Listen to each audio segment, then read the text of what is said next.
Les amis, bienvenue dans cette nouvelle vidéo. C'est encore moi, Donald Christian. J'espère que vous allez bien et j'espère que vous saisissez comme d'habitude toutes les opportunités qui se présentent à vous. Nouvelle vidéo, nouveau contenu, nouveau sujet. Aujourd'hui, nous parlons en fait d'une thématique très intéressante pour ceux-là qui sont soit dans l'attente de leur visa pour la Turquie, soit dans l'attente des admissions pour la Turquie, soit dans le processus, du moins d'engagement de leur projet pour étudier en Turquie. Dans cette vidéo-ci, je vous dirai ce que vous devez préparer avant votre voyage pour la Turquie et ce que vous devez faire lorsque vous arrivez sur le territoire turc. Parce qu'ils sont nombreux là, qui arrivent ici en Turquie et qui sont encore dans l'obligation d'appeler leur famille dans leurs différents pays pour qu'on envoie certaines choses, soit, je ne sais pas, du moins il y a assez de choses qu'ils appellent pour qu'on envoie et ça leur coûte assez d'argent et ça prend aussi assez de temps, ce qui peut malheureusement bloquer l'évolution de leur établissement ou de leur installation ici en Turquie. Dans cette vidéo, si je vous partagerai des informations concernant ce cas-là pour que vous ne puissiez pas oublier quelque chose à la maison, du moins pour que vous puissiez venir avec tout le nécessaire ici en Turquie. Si tu es nouveau ou nouvelle sur cette chaîne, si je t'exhorte à t'abonner, pourquoi? Parce que sur cette chaîne, du jour au lendemain, on fait du partage concernant les études en Turquie, les bourses d'études internationales et nous parlons aussi de l'immigration. Sur ce, on se dit...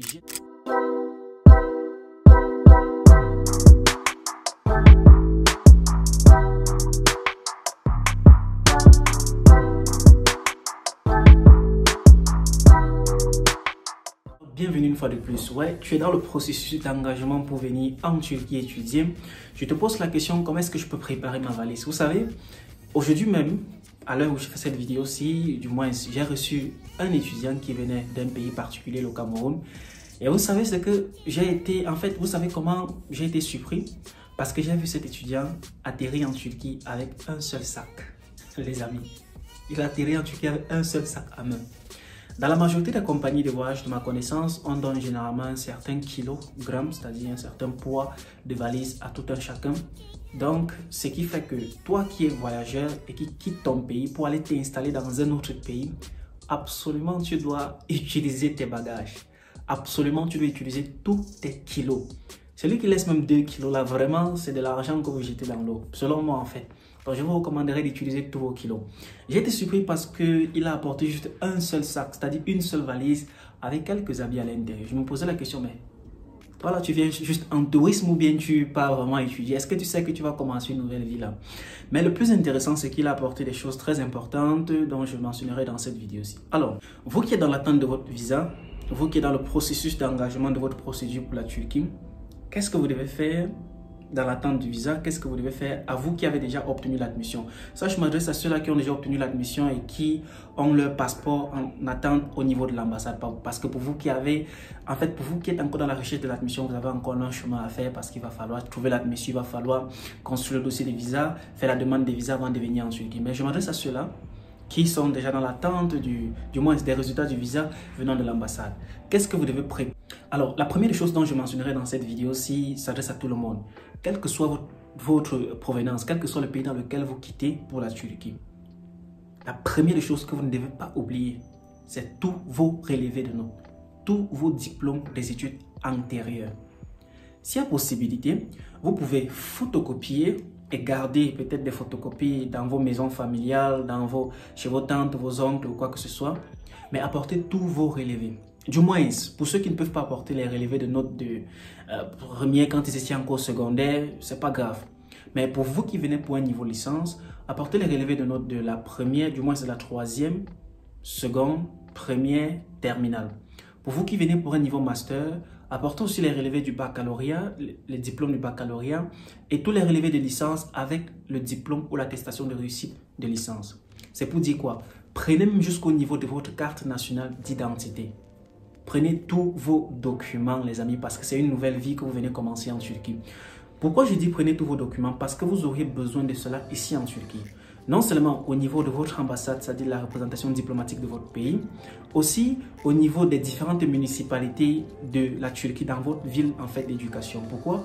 Parce qu'il y a ce qu'on appelle ici en Turquie l'équivalence. Lorsque vous arrivez en Turquie, on en parlera de cela. Alors, vous prenez tous vos documents, vous prenez tous les diplômes que vous avez obtenus, votre carte nationale d'identité, même votre acte de naissance, vous la prenez parce qu'ici en Turquie, vous pourriez avoir besoin de cela. Ça, c'est la première chose. Assurez-vous que vous puissiez bien stocker ça et voyager avec ça sur vous. C'est-à-dire, prenez un sac parce qu'il y a des valises qui s'égarent. Ouais, il y a des valises qui s'égarent, des personnes qui arrivent ici en Turquie avec les différentes compagnies et les valises arrivent peut-être une semaine ou 2 semaines après si vous êtes beaucoup plus chanceux.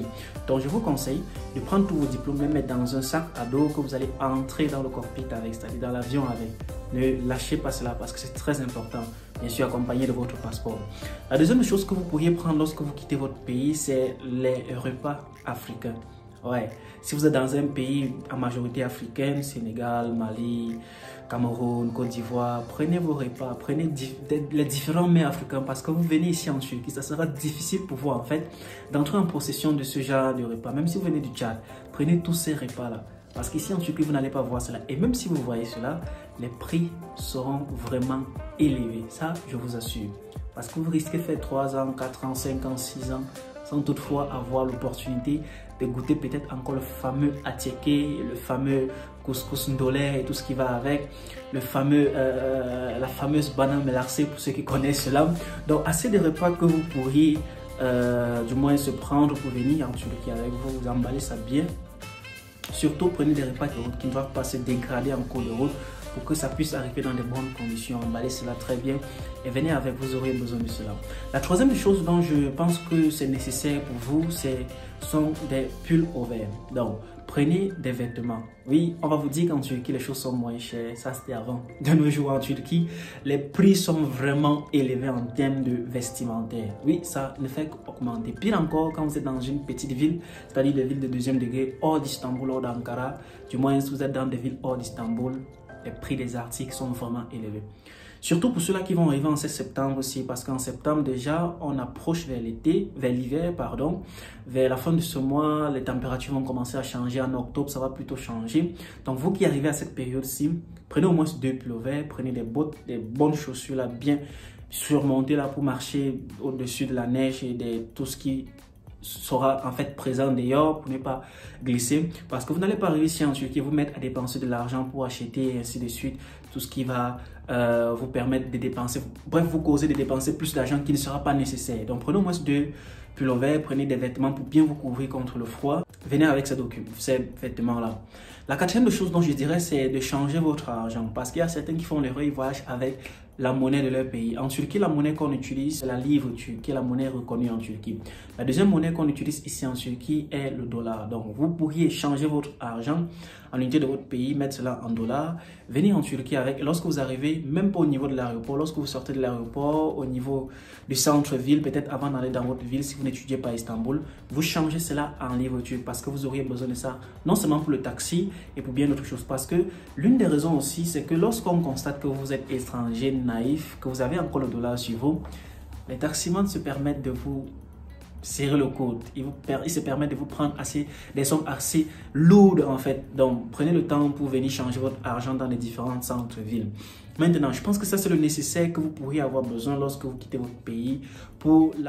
Lorsque vous arrivez en Turquie, la première chose que vous devez faire absolument les amis, c'est après avoir cherché votre logement, c'est de vous enregistrer à l'université. Ne faites pas l'erreur de vous asseoir en disant que mon passeport, mon visa est valide pour 3 mois, pour 2 mois, 20 jours, non.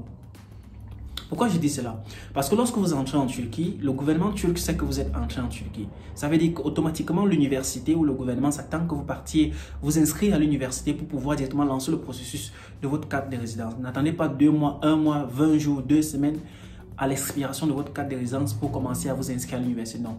À peine arrivé, sans repos, allez directement à l'université vous enregistrer.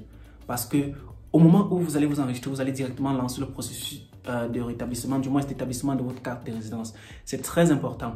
Quelle que soit la durée de votre visa, quelle que soit la validité de votre visa, allez directement à l'université vous inscrire. La deuxième chose, dans certaines universités, on va vous demander de faire ce qu'on appelle l'équivalence, le Denklik. Bien sûr, vous ne pourriez pas faire cela si vous n'avez pas peut-être la carte de résidence, si vous n'avez pas peut-être certifié vos documents. C'est pour ça que, avant que je n'oublie, lorsque vous quittez le pays, essayez de certifier vos documents dans les ministères des Relations extérieures, certifiez, approuvez vos documents, faites-les traduire en langue anglaise si possible. Et lorsque vous arrivez maintenant en Turquie avec vos documents, après l'inscription à l'université, faites traduire vos documents en langue turque et faites-les signer par un notaire. Pourquoi? Parce que ça va vous permettre de pouvoir faire ce qu'on appelle le Denklik. Peut-être en description de cette vidéo, si je mettrai le lien qui va vous permettre de faire l'équivalence, parce que je sais qu'il y a des gens qui m'ont demandé cette vidéo-là. Donald, comment est-ce qu'on fait l'équivalence ici en Turquie? J'aimerais savoir pour pouvoir établir mon équivalence ici en Turquie. Pourquoi? Parce qu'il y a des universités ici en Turquie qui ne peuvent pas vous laisser vous inscrire si vous ne présentez pas en fait vos différentes équivalences. Donc la deuxième chose, lorsque vous arrivez ici en Turquie, vous faites ce qu'on appelle l'équivalence. Brièvement, l'équivalence se fait en ligne. Vous prenez un rendez-vous en ligne, vous traduisez, vous certifiez vos documents, vous prenez un rendez-vous en ligne et vous partez dans vos différentes municipalités, quelle que soit la ville. C'est dans des municipalités qu'on prend des rendez-vous, on dépose les demandes de cartes, les demandes d'équivalence à ce niveau-là. Bref, je ferai une vidéo plus explicite dessus. Après l'équivalence, lorsque vous êtes en Turquie, vous pourriez maintenant facilement et tranquillement commencer votre parcours scolaire, quelle que soit votre université et votre ville ici. En fait, pour finir cette vidéo, c'est comme petit bonus pour ceux-là qui arrivent en Turquie. Les amis, ne vous focalisez pas dans l'apprentissage de la langue turque que vous feriez à l'école. Ça, c'est un bonus pour ceux-là qui vont venir étudier en langue turque. Donc, si vous étudiez en langue turque, ne vous focalisez pas à ce que vous allez apprendre à l'école. Même si vos parents vous envoient de l'argent chaque mois et que vous avez assez d'argent, je vous conseille, ou je vous conseillerais, de faire des amis à l'extérieur, aller chercher du travail, aller vous mixer avec ces gens-là qui viennent de l'extérieur, ces Turcs-là, ces personnes qui connaissent déjà la langue turque pour pouvoir vite apprendre. C'est ça le secret. Vous n'allez pas apprendre la langue turque à l'école. Vous allez apprendre la langue turque dehors. Vous allez apprendre la langue turque en lisant des bouquins turcs, en regardant des vidéos turques. C'est comme ça le secret que vous pourriez faire pour apprendre la langue turque. Même si vous passez votre temps à regarder des vidéos sur YouTube et que vous ne pratiquez pas, vous n'allez pas faire cela. Donc, je finirai par là pour vous dire que beaucoup de courage à vous et bienvenue à ceux-là qui sont en Turquie. Si vous êtes arrivé en Turquie en cette année-ci, n'hésitez pas surtout de les mentionner en commentaire. Je me ferai un plaisir et une fois de plus de vous souhaiter bienvenue en Turquie. Et bon vent à vous. Je suis Donald Christian et j'espère que vous avez aimé cette vidéo. Si n'hésitez pas surtout de la liker et de la partager. Sur ce, on se dit à la prochaine vidéo. Portez-vous excellemment très bien. Ciao.